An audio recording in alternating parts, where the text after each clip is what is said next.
सर्वात मोठी बातमी घडामोडी पाहण्यासाठी चॅनेल सबस्क्राईब करा। ज्या शाळांमध्ये मराठी भाषा शिकवली जात नाही अशा संस्थांवर कठोर कारवाई केली जाणार आहे। ज्या शाळांमध्ये मराठी भाषा शिकवली जात नाही त्यांची मान्यता रद्द केली जाईल, अशी महत्त्वपूर्ण घोषणा शालेय शिक्षण मंत्री दादा भुसे यांनी आज विधानसभेत केली। ठाकरे गटाचे आमदार हारून खान यांनी मुंबईतील इंटरनॅशनल शाळांमध्ये मराठी शिकवले जात नसल्याचे सांगितले होते।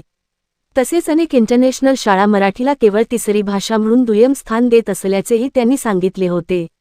यावर मंत्री दादा भुसे यांनी उत्तर दिले, राज्यातील प्रत्येक शाळेत मराठी भाषा शिकवणे बंधनकारक आहे। या कायद्याचे उल्लंघन करणाऱ्या शाळांची गय केली जाणार नाही। आगामी शैक्षणिक वर्षात अशा शाळांची पुन्हा तपासणी केली जाईल, तसेच दोषी संस्थांवर कडक कारवाई होईल, असे दादा भुसे यांनी म्हटले। यावेळी आमदार मनीषा चौधरी, योगेश सागर आणि विक्रम पाचपुते यांनी खाजगी पूर्व प्राथमिक, प्री प्रायमरी शाळांच्या नियमनाचा मुद्दा विधानसभेत उपस्थित केला। अनेक खाजगी प्री प्रायमरी शाळांच्या फीवर कोणतेही नियंत्रण नसल्याचे पाहायला मिळत आहे। तसेच या शाळेत प्रवेशावेळी पालकांचे आणि मुलांचे इंटरव्ह्यू घेतले जात असल्याची बाब या आमदारांनी निदर्शनास आणून दिली। यावरही शिक्षणमंत्री दादा भुसे यांनी माहिती दिली। आता यापुढे सर्व खाजगी पूर्व प्राथमिक शाळांना नोंदणी करणे बंधनकारक असणार आहे। आतापर्यंत 12,633 शाळांची नोंदणी झाली असून इतरांनाही तात्काळ आदेश दिले आहेत। येत्या शैक्षणिक वर्षापूर्वी प्री प्रायमरी शाळांसाठी नवा अधिनियम कायदा लागू केला जाईल। यात वर्गांचा आकार, स्वच्छतागृहे, वाहतूक सुरक्षा आणि फी नियमन यांसारख्या बाबींचा समावेश असेल। तसेच विद्यार्थी शिक्षक प्रमाण निश्चित करण्यात आले आहे। यानुसार प्रत्येक 20 विद्यार्थ्यांमागे एक शिक्षक असणे आता अनिवार्य असणार आहे, अशी माहिती दादा भुसे यांनी सांगितली। हर्षवर्धन सपकाळ याचा सरकारला इशारा। युद्धाचे कारण पुढे करून जनतेची लूट करण्याऐवजी सरकारने ही दरवाढ तात्काळ रद्द करावी, तसेच एलपीजी गॅस संदर्भात पंतप्रधान नरेंद्र मोदी यांनी सर्व घटकांशी चर्चा करून संसदेत निवेदन करावे, अशी मागणी महाराष्ट्र प्रदेश काँग्रेस कमिटीचे अध्यक्ष हर्षवर्धन सपकाळ यांनी केली आहे। गॅस दरवाढ व टंचाई विरोधात काँग्रेस पक्षाने राज्यभर आंदोलन करून भाजपा सरकारच्या विरोधात घोषणाबाजी केली। देशातून गॅस सिलेंडर गायब आहे तर संसदेतून पंतप्रधान नरेंद्र मोदी गायब आहेत।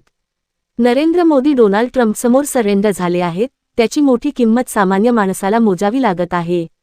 घरातून गॅस गायब आहे तर व्यावसायिक सिलेंडर मिळत नसल्याने छोटे व्यवसाय, हॉटेल्स, खानावळी बंद कराव्या लागत आहेत। राज्यातील भाजपा महायुती सरकार लाडक्या बहिणींना 1500 रुपये दिल्याचा ढोल पिटत असते, पण दुसरीकडे मात्र महागाई करून या लाडक्या बहिणींची लूट करत आहे, असे काँग्रेस प्रदेशाध्यक्ष म्हणाले। मंत्री संजय शिरसाट याचा मोठा निर्णय। अनुसूचित जाती व जमातींवरील अन्याय प्रतिबंधक अधिनियमाच्या अॅट्रॉसिटी अंमलबजावणीसाठी स्थापन केलेल्या राज्यस्तरीय उच्चाधिकार दक्षता व नियंत्रण समितीची मागील 7 वर्षांपासून बैठक झाली नाही, हे खरे आहे। आता समितीवर काही अधिकाऱ्यांची नेमणूक झाली आहे, लवकरच बैठक होईल। कायद्याचा दुरुपयोग रोखण्यासाठी तक्रार दाखल झाल्यानंतर तपास अधिकाऱ्याचा अहवाल आल्यानंतरच आरोपीला अटक होईल, अशी माहिती सामाजिक न्यायमंत्री संजय शिरसाट यांनी दिली। अनुसूचित जाती व जमातींवरील अन्याय प्रतिबंधक अधिनियमाच्या अॅट्रॉसिटी प्रभावी अंमलबजावणीसाठी राज्यस्तरीय उच्चाधिकार समितीची गत 7 वर्षांपासून झाली नाही, हे खरे आहे। आता समितीवर सदस्यांची नियुक्ती केली आहे, त्यामुळे नियमित बैठका सुरू होतील। अत्याचारात मृत्यू झालेल्या कुटुंबातील एका वारसला समाजकल्याण विभागातच नोकरी दिली जाईल। तसेच कायद्याचा दुरुपयोग रोखण्यासाठी तक्रार दाखल झाल्यानंतर आरोपीला तत्काळ अटक न करता तपास अधिकाऱ्याचा अहवाल आल्यानंतर प्रथमदर्शनी दोषी आढळून आल्यानंतरच आरोपीला अटक करण्यात येईल, अशी माहितीही शिरसाट यांनी दिली। मुख्यमंत्री देवेंद्र फडणवीस याचा निर्णय। मागील काही वर्षांपासून धनगर आरक्षणाच्या मुद्द्यावर अजूनही तोडगा निघालेला नाही। अखेरीस राज्य सरकारकडून आता धनगर आरक्षणासाठी हालचालींना वेग आला आहे।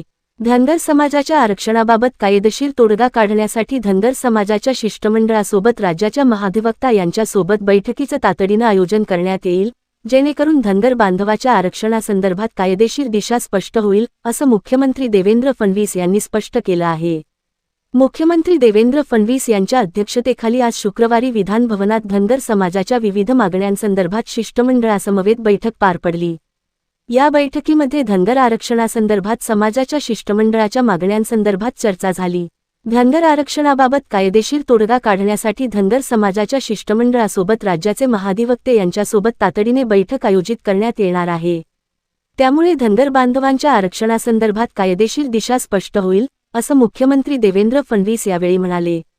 तसंच महाराष्ट्रात लोकसंख्येच्या दृष्टीने मोठ्या प्रमाणात असलेल्या धनगर समाजाचे इतिहासात भरीव योगदान आहे. धनगर समाजाला आरक्षण देण्यासाठी शासन सकारात्मक आहे. हे आरक्षण कायद्याच्या चौकटीत टिकणे आवश्यक आहे. त्या दृष्टीने सर्व बाजू तपासून त्याची खातरजमा करून आरक्षणाचा प्रस्ताव केंद्राकडे सादर करण्याची राज्य शासनाची भूमिका आहे, असं मुख्यमंत्री फडणवीस म्हणाले. महाराष्ट्रात लोकसंख्येच्या दृष्टीने मोठ्या प्रमाणात असलेल्या धनगर समाजाचे ऐतिहासिक योगदान भरीव आहे. धनगर समाजाला आरक्षण देण्यासाठी शासन सकारात्मक आहे. हे आरक्षण कायद्याच्या चौकटीत टिकणारे असणे आवश्यक आहे. त्यादृष्टीने राज्याच्या महाधिवक्ता यांच्यासोबत धनगर समाजातील या विषयाचा अभ्यास असलेल्या प्रतिनिधींच्या बैठकीचे आयोजन तातडीने करण्यात येईल. त्यातून आरक्षणासाठीची कायदेशीर दिशा स्पष्ट होईल. कायद्याच्या चौकटीत बसणारे आरक्षण देताना सर्व बाजू तपासून त्याची खातरजमा करून आरक्षणाचा प्रस्ताव केंद्राकडे सादर करण्याची राज्य शासनाची भूमिका असल्याचे मुख्यमंत्री फडणवीस यांनी यावेळी सांगितलं.